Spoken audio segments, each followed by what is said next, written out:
namanya aborsi, dipaksa, itu tuh pasti meninggalkan trauma di dalam rahim kalian juga gitu loh. Kalian bayangin gak sih kerja obatnya gimana? Kalian bayangin gak bentuk rahim kalian ketika dimasukin obat itu tuh rahim kalian akan gimana gitu loh.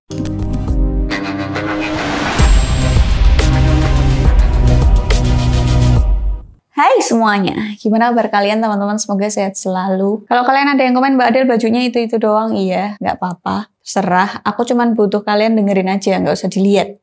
Hari ini kita akan membahas tentang wanita lagi. Jadi aku mau bahas banyak wanita yang hancur karena ini. Kita akan baca satu cerita orang. Dia cewek, dia hamil 2 kali dan dua-duanya diaborsi. Hamil pertama waktu itu masih kuliah semester 5, ternyata saya cuman selingkuhan pacar saya. Saya gugurin kandungan, dianterin pacar saya dan pacarnya. Ini aku baru baca bareng kalian nih ya. Jadi saya gugurin kandungan bareng pacar saya dan pacarnya. Goblok. Hamil kedua, saya udah lulus kuliah, sedang meniti karir. Saya pacaran dengan pria impian saya, tipe saya banget lah. Saya hamil, saya udah niatin gak akan gugurin karena saya cinta banget sama pacar saya. Tapi ternyata lagi-lagi, saya cuma selingkuhan. Boro-boro single, ternyata dia udah menikah dan punya 2 anak. Dia ngakunya udah vasektomi, gak mungkin saya hamil anak dia. Siap. Sekarang saya sudah menikah hampir 10 tahun tapi belum punya keturunan. Mungkin saya mandul setelah 2 kali aborsi. Buat kalian yang masih single, please jangan bodoh dan murahan seperti saya.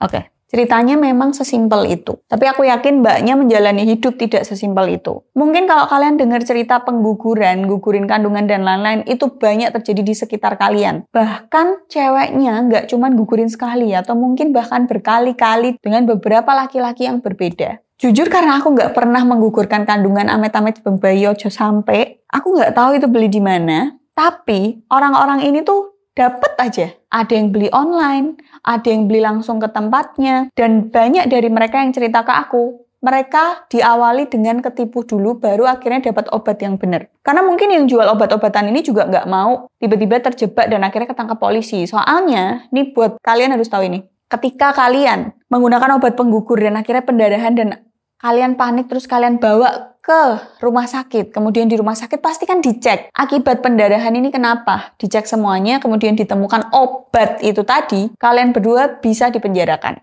Aku nggak tahu pasalnya tentang apa, mungkin aja pembunuhan berencana gitu ya, atau mungkin penggunaan obat-obat terlarang dan lain-lain, karena itu tidak dijual bebas. Kalau dijual bebas, kalian nggak mungkin ngumpet-ngumpet pakai anonimus dan web-web yang nggak resmi dan lain-lain, ya kan? Itu terjadi banyak di lingkunganku, temanku ada nggak? Ada. Walaupun ketika banyak orang yang curhat ke aku pasti akan tanya, kamu pro-choice atau life choice? Jadi, pasti akan diberikan 2 pilihan. Antara kamu mau gugurin dan enggak. Alasannya bisa aja karena yang salah aku dan bapak dari anak ini, bukan anaknya. Akhirnya dia lanjutin. Atau dia mikir ke depannya. Ekonomiku nggak bagus, karir belum ada, dan lain-lain apa segala macem. Kalau anak ini lahir, akan susah. Jadi ada 2 macam pertimbangan ketika orang mau gugurin dan enggak. Dan banyak dari mereka akhirnya menggugurkan gitu loh. Dengan alasan yang ada yang make sense, ada yang nggak make sense. Cuman kalau dari cerita ini kita harus tahu bahwa jatuh sekali itu nggak sengaja. Nggak kelihatan. Jatuh 2 kali di tempat yang sama. Itu namanya teledor, bodoh, goblok, kuwi sengaja. Lah kok aborsi kok sampai 2 kali? Aku juga nggak habis pikir sama cewek-cewek. Kalau dihamilin tuh kayak pasrah-pasrah aja gitu loh. Kamu udah tahu ini endingnya nggak baik, tapi tetap mau lanjutin. Tuh kadang aku, piye ya? Masalahnya kalian curhat ke orang yang, aku bukan akan membela kalian karena kalian di posisi yang tidak nyaman. Enggak, aku akan membela kalian ketika kalian emang patut dibela gitu loh. Kalau kalian salah, ya tak salah kese. Terus kita tadi sempet dengar ceritanya kalau dia udah 10 tahun menikah dan akhirnya belum dikasih anak. Kalau mau periksa kandungan apalagi sudah menikah, itu 2 orang. Kamu sama suamimu, tidak kamu sendirian, tidak suamimu sendirian. Kalian berdua harus diperiksa barengan ke dokter SPOG. Kalau kalian punya BPJS, uruslah dulu di vaskes pertama. Minta surat rujukan, lalu ke rumah sakit, ke SPOG, dan bla bla blanya. Kalian ikutin prosedurnya. Jangan terus ngira, oh ini azab kak, soalnya aku udah pernah gugurin 2 kali. Soalnya gini, temanku yang udah gugurin 3 kali lebih pun punya anak sekarang. Nikah, mbuh meteng sek apa piye, pokoknya nikah, yuk dua anak. Tapi azabnya tuh nggak selalu karena kamu pernah gugurin, kamu tiba-tiba nggak bisa punya anak, enggak. Proses dari pengguguran itu akan menimbulkan trauma. Trauma itu nggak melulu tentang psikis, tapi trauma fisik juga bisa. Jadi memori tubuhmu itu juga merekam proses di mana kamu menggugurin. Entah Entah itu otak juga atau mungkin psikisnya juga, itu semuanya tuh ngerekam. Jadi ketika orang sudah menggugurkan, mereka ada yang namanya delay trauma. Jadi traumanya tuh delay banget. Kalian gugurin tahun 2010 misal. Kalian traumanya itu muncul ketika 2030. Kita nggak ada yang tahu itu kapan muncul. Mungkin di hari-hari tertentu atau di jam-jam tertentu atau di momen-momen tertentu yang mirip ketika kejadian traumatik itu terjadi, kalian traumanya muncul. Jadi proses pengguguran itu tidak sesimpel kalian gugurin anak doang, enggak. Itu berlanjut dan karmanya kita nggak ada yang tahu karmanya bentuknya apa. Itu mah rahasia Tuhan. Kalau menurutku ada apa enggak, pasti ada, nggak mungkin nggak ada. Jadi kalau masalah kamu ngerasa kamu nggak bisa punya anak 10 tahun, kamu pergilah ke dokter sama suamimu. Dicek semuanya. Sekarang udah dimudahkan dengan BPJS, nggak usah kaing-kaing. Dan buat teman-teman di luar sana yang nggak mengalami kejadian ini, amit-amit jangan sampai. Jadikan cerita seperti ini tuh bukan jadi sesuatu hal untuk kalian kepoin. Bukan jadi suatu hal yang bikin kalian, nyoba biar aku dapat perhatian. Enggak. Ini harus jadi pembelajaran buat kalian. Kalian harus bisa belajar dari pengalaman orang lain juga. Karena nggak mungkin dong kalian juga mau melalui hal yang sama gitu loh. Namanya aborsi, dipaksa, itu tuh pasti meninggalkan trauma di dalam rahim kalian juga gitu loh. Kalian bayangin gak sih kerja obatnya gimana? Kalian bayangin gak bentuk rahim kalian ketika dimasukin obat itu tuh rahim kalian akan gimana gitu loh. Jangan jadi, kayak kalau kata mbaknya, jangan jadi cewek murahan juga gitu. Cowok ngambilin anak orang gak ada bekasnya.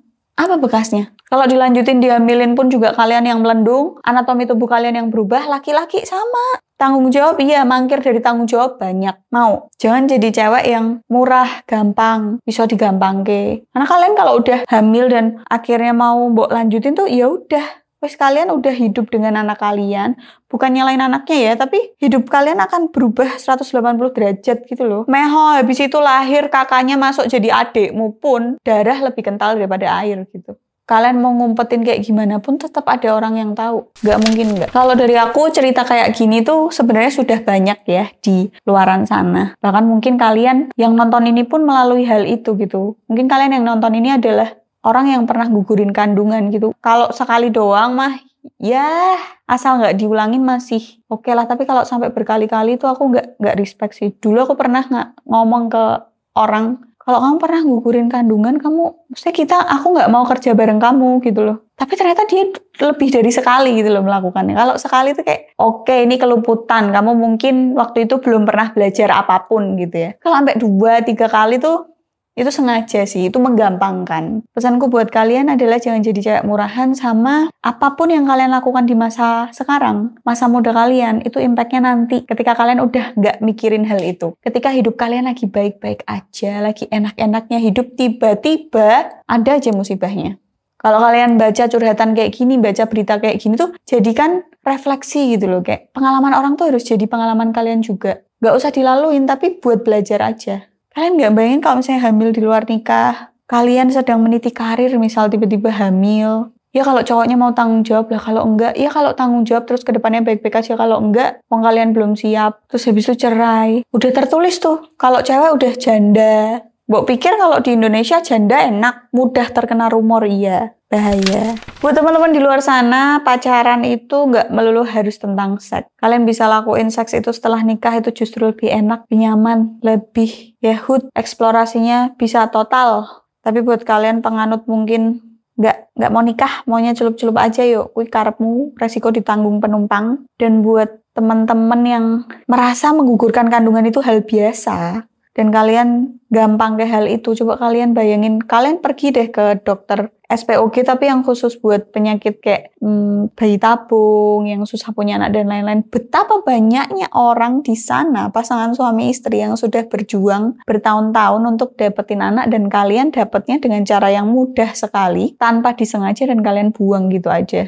Itu sih kalau dari aku. Tapi jangan juga jadikan pengalaman masa lalu, mungkin kamu pernah gugurin, tapi kamu sudah berbenah diri, terus kamu ngerasa rendah diri terus, enggak. Kalau kamu mau berubah, itu bagus. Tapi kalau kamu nggak mau berubah dan akhirnya tetap terjebak di situ, nah itu yang brengsek. Gitu sih, semoga kalian bisa belajar dari cerita ini. Jangan ngulangin kesalahan yang dilakuin mbaknya. Ya, semoga mbaknya ini bukan karena pernah gugurin 2 kali, tapi mungkin pola hidupnya aja yang nggak sehat, harus dibenerin. Gitu aja sih. Doa terbaik buat kalian. Jaga diri baik-baik, karena yang bisa menjaga dirimu ya kamu sendiri. Karena kamu hanya hidup di tubuh itu saja. Nggak mungkin kamu berpindah-pindah ke tubuh orang lain. See you next video. Bye.